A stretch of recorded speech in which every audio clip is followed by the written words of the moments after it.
LDFിന് ഒറ്റുകൊടുത്ത യൂദാസാണ് PV Anwar എന്ന് CPM സംസ്ഥാന secretary MV Govindan. BJPക്കും കോൺഗ്രസിനും ഇലക്ടറൽ ബോണ്ട് കൊടുത്ത കോൺട്രാക്ടർമാർ നിർമ്മാണം നടത്തിയ സ്ഥലങ്ങളിലെ ദേശീയപാതയിലാണ് പ്രശ്നമെന്നും MV ഗോവിന്ദൻ ആരോപിച്ചു.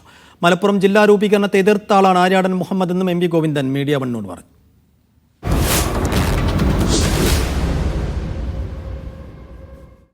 ഇടതുമുന്നണിയുടെ ഓരോട്ടും അൻവറിന് കിട്ടില്ല. അൻവർ യൂദാസാണെന്ന് CPM സംസ്ഥാന സെക്രട്ടറി. ഒരു യൂദാസിൻ്റെ ഇടപാടാണ് നടത്തിയത്. ഞാൻ അടുത്ത വർഷം അതിനകത്ത് മുന്നണിയുടെ ഒപ്പം നിൽക്കുക, വേറെ ഒരു കാര്യമായിട്ട് കാതലായ ഒരു പ്രശ്നവും ഇല്ലാതിരിക്കുക. അപ്പോൾ UDFന് വേണ്ടിയിട്ട് ഒറ്റ കൊടുക്കുക, ഇതാണ് ചെയ്തത്.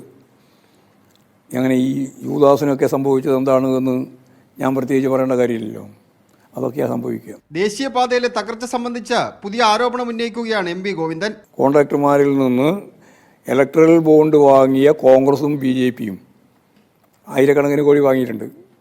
ചെറിയ പണമൊന്നുമല്ല വാങ്ങിയത്. ആ വാങ്ങിയവരിൽ ചിലർ ആണ് കോൺട്രാക്ടർമാരിൽ ചിലർ, എല്ലാവരും അല്ല. അങ്ങനെയുള്ള സ്ഥലത്ത് പ്രശ്നമുണ്ട്, ആ പ്രശ്നം പരിഹരിക്കണം. മലപ്പുറവുമായി ബന്ധപ്പെട്ട വിവാദങ്ങൾ ചർച്ചയാക്കുന്ന UDFന് MV ഗോവിന്ദന്റെ മറുപടി ഇത്. കുട്ടി പാകിസ്ഥാൻ ഉണ്ടാക്കാൻ പോകുന്നതുകൊണ്ടാണല്ലോ ആര്യാടൻ മുഹമ്മദിന്റെ ജാഥ.